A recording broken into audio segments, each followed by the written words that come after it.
আসসালামু আলাইকুম সবাইকে, কেমন আছেন আপনারা? আজকে খুবই গুরুত্বপূর্ণ একটা বিষয় আপনাদের কাছে তুলে ধরার চেষ্টা করব। এটা হলো আমেরিকার গোল্ড রিজার্ভ।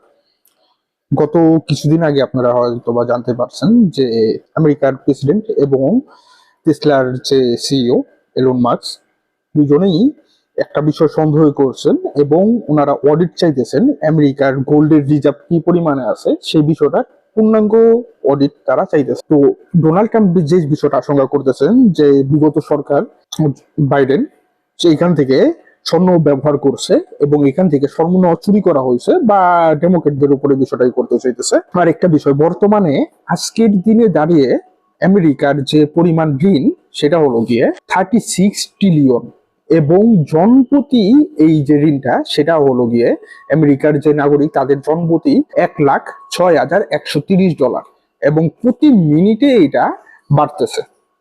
তো এই যে পরিস্থিতিটা এখন যদি মনে করেন যে এমন একটা নিউজ আসে যে আমেরিকার গোল্ডের যা রিজার্ভ ছিল সেটা নেই, আমরা নর্মালি জানি যে সারা বিশ্বের যে পরিমাণ গোল্ডের রিজার্ভ বা সারা বিশ্বের যে পরিমাণ গোল্ড আছে তার 70% আমেরিকার কাছে। তো এখন যদি বাই চান্স গোল্ড না থাকে তাহলে আমেরিকার কি হবে, আর থাকলে কি হবে? ডোনাল্ড ট্রাম্প এই বিষয়টা বলার সাথে সাথেই এটার একটা প্রভাব শেয়ার মার্কেটে শুরু হয়ে গেছে এবং ক্রিপ্টো মার্কেটে শুরু হয়ে গেছে। দুনিয়াতে যে পরিমাণ গোল্ডের রিজার্ভ আছে বা যে পরিমাণ গোল্ড আছে সেখানে আমেরিকার কাছে আছে 8100 টন। 8100 টন, ঠিক আছে? তো এই গোল্ডটা তারা কোথায় রিজার্ভ রাখে? তাদের একটা জায়গা আছে যে জায়গাটার নাম হলো ফোর্ট নক্স। এই ফোর্ট নক্স একটা জায়গা, যে জায়গাটা একটা ক্যান্টনমেন্টের ভিতর এবং এটা দুতলা একটা বিল্ডিং এবং মাটির নিচে এখানে আর কততলা বিল্ডিং আছে এই বিষয় এখন তো কেউ জানতে পারে না, কারণ এখানে সাধারণত মানুষের ঢোকা নিষেধ। সাধারণত মানুষের ঢোকা নিষেধ বলতেও এখানে নর্মালি যে কারোরই ঢোকা নিষেধ, আমেরিকার প্রেসিডেন্ট থেকে শুরু করে সিনেটর, এমপি, মন্ত্রী, বিচারক বা মনগণ যত ব্যক্তি বড় ব্যক্তি হোক না কেন এই ফোর্ট নক্সে ঢোকা সম্পূর্ণভাবে নিষেধ। এইখানে 1953 সালে একবার অডিট হয়েছিল, 1974 সালে আরেকবার অডিট হয়েছিল। 1974 সালে যখন অডিট হয় বা 1974 সালে লাস্টবারের মতো যখন এই মানুষ ঢোকে সে তখন মাত্র 3জন সিনেটরকে এখানে ঢুকতে দেওয়া হয়।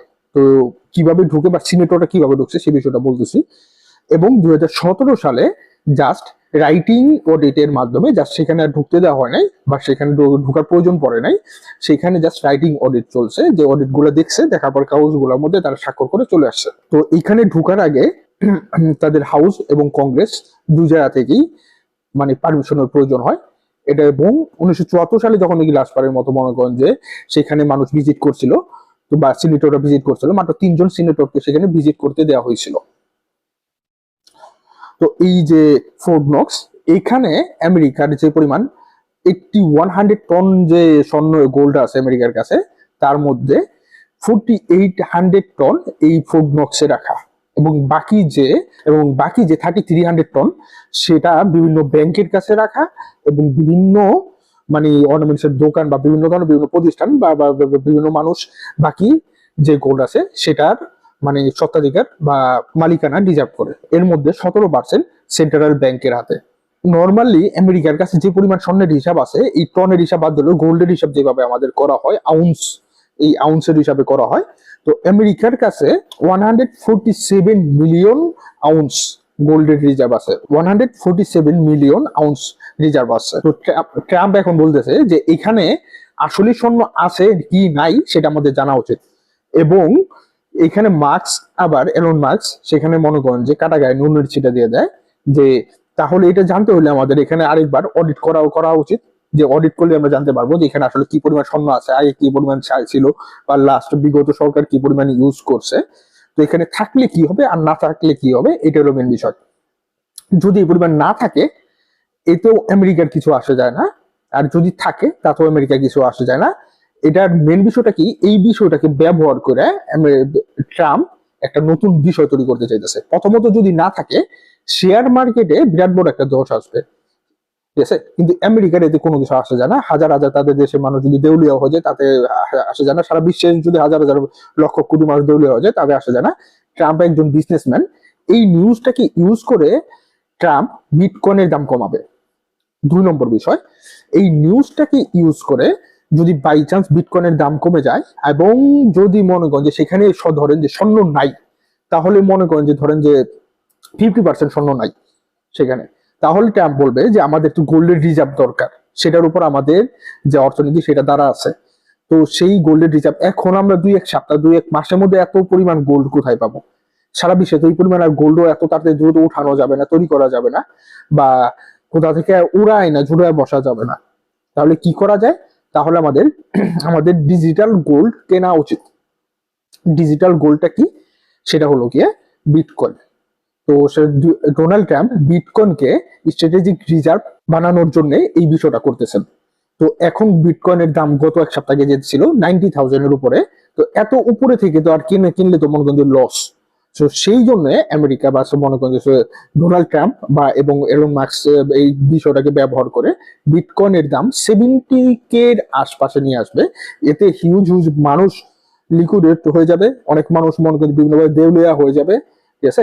যার ফলে অনেক মানুষ প্যানিকে সেল দিয়ে দিবে এবং সেই বিষয়টাকে ইউজ করে কম দামে নিয়ে এসে তারপরে তারা সেই গোল্ডের যে পরিমাণ গোল্ড ছিল সেই পরিমাণ একটা ঘাটতি তাদের দেশে পূরণ করবে। এবং স্ট্র্যাটেজিক রিজার্ভ হয়ে যাওয়ার পরে সারা বিশ্বের ক্রিপ্টো হাব আমেরিকা হবে। এবং তারা বলবে যে রিজার্ভ হিসাবে প্রত্যেকটা দেশের কাছে, প্রত্যেকটা মানুষের কাছে, যে আপনাদের সারা দুনিয়ার যার কাছে যে পরিমাণ বিটকয়েন আছে সেগুলো আমাদের কাছে জমা রাখে। তো বাই চান্স এমন হলো যে সেখানে যে পরিমাণ গোল্ড থাকার কথা সেই পরিমাণই গোল্ড আছে, তাহলে কি হবে? তাহলেও মনে করেন যে ট্রাম্প এবং এলন মাস্কের একটা লাভ হবে। আমেরিকা প্রত্যেকটা জনপ্রতি 1,06,000 মানে 1,06,130 ডলার মানুষের পিছনে মনে করেন যে ঋণ আছে।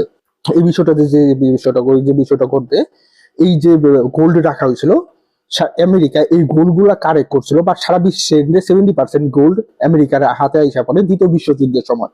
সারা বিশ্বের সকল দেশ তখন মনে করেন যে ফকির হয়ে যায়, তখন ইউরোপের দেশগুলা বলে যে আমাদের কাছে টাকা নাই, তো আমরা কি করবো, আমাদের অস্ত্র দরকার। তো আমেরিকা বলে যে তোমাদের কাছে গোল্ড দিয়ে আমাদের কাছে অস্ত্র কিনো। তো এই চাল টাকাটা ইউরোপের প্রত্যেকটা দেশের কাছ থেকে যে পরিমাণ গোল্ড ছিল সেগুলো আমেরিকা নিয়ে নেয়। তো সেই সময় গোল্ডের দাম ছিল আউন্স প্রতি $42। গোল্ডের দাম ছিল আউন্স প্রতি $42 এবং আজকে 2025 সাল, আজকে গোল্ডের দাম আউন্স প্রতি $2,900। কই $42 আর কই $2,900।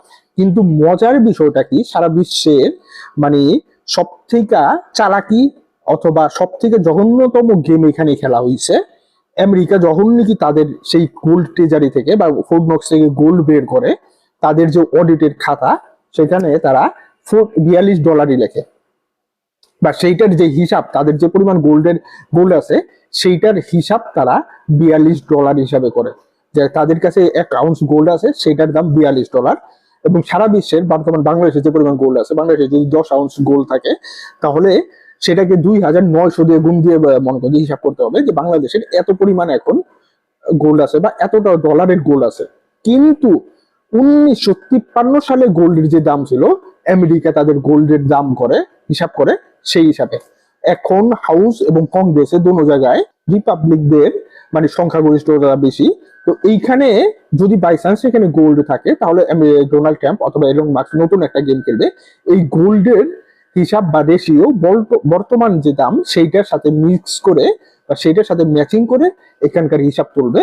এবং তখন তারা বলবে যে এখানে যখন যথেষ্ট পরিমাণে আছে, তো আগে আমাদের ঋণ যে পরিমাণ, আমাদের 36 ট্রিলিয়ন পরিমাণ ঋণ যে আছে, সেই ঋণটাকে আমরা, তো ডোনাল্ড ট্রাম্পের উপরে ব্যবসায়ী, তো এত বড় ব্যবসায়ী আর এখন আর কি আছে, তার মধ্যে সে একজন প্রেসিডেন্ট, তো সে আগে তার ঋণ পরিশোধ করবে, সেই তেলের ঘাটতি পূরণ করবে, তারপরে বিষয়গুলা যে পরিমাণ আছে তারপরে আবার তারা গোল্ড মজুত করা শুরু করবে। এবং তখন বলবে যে প্রত্যেকটা নাগরিক প্রতি $1,06,130 যে আছে এইটাকে আমাদের কমায়া 40,000-এর নিচে নামা আনতে হবে।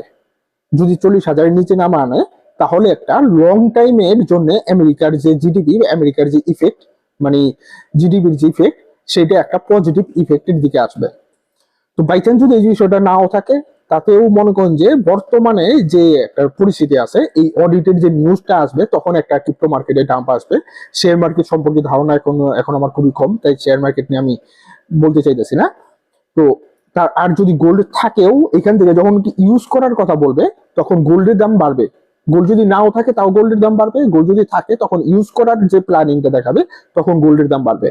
তারা এমন একটা গেম খেলতেছে কোনোভাবেই তাদের মানে সাপও মরে লাঠিও যাতে না ভাঙে, এবং এই গেমটা তারা পাকাপুক্ত করে ফেলছে। তো শর্ট টাইমের জন্য যে বিষয়টা ঘটবে, গোল্ডের দাম বাড়ার সাথে সাথে বিটকয়েনের দাম কমে যাবে, বিটকয়েনের দাম ক্র্যাশ করবে, 70,000 এর আশপাশে তারা এটাকে নিয়ে যাবে। তারপরে তারা গোল্ড বিটকয়েনকে রিজার্ভ হিসাবে কিনবে, কেনার পরে তারপরে ধীরে ধীরে আবার বিটকয়েনের দাম বাড়ানো হবে। তো বাই চান্স যদি এই বিষয়টা ঘটে তাহলে আমরা যে বুল সিজন বা মনে করি যে বুল মার্কেটে যে অপেক্ষা করতেছিলাম 1 থেকে 1.5 মাস, 2 মাস অথবা 3 মাস পর্যন্ত আমাদের আরো ওয়েটিং করা করতে পারে। আমি বলতেছি না যে 2-3 মাসের মধ্যে মনে করি আসবে, এমন হতে পারে যে আগামী মাসেও আসতে পারে, কিন্তু এই ধরনের বিষয়গুলোর উপর অনেক নির্ভর করে। তো এই বিষয়টার একটা ইফেক্ট যাওয়ার পর 2-3 মাস পরে আমরা বুল মার্কেট কবে কখন কিভাবে আসবে বা আসতে পারে কিনা সেটা নিয়ে একটা ধারণা পাইতে পারি। এর আগে আমাদের ধারণা পাওয়ার সম্ভাবনা খুবই কম। তো আসসালামু আলাইকুম, সবাইকে ভালো থাকবেন এবং অ্যানালাইসিসটা কেমন লাগছে সেই জিনিসটা জানাবেন এবং আমার জন্য দোয়া করবেন।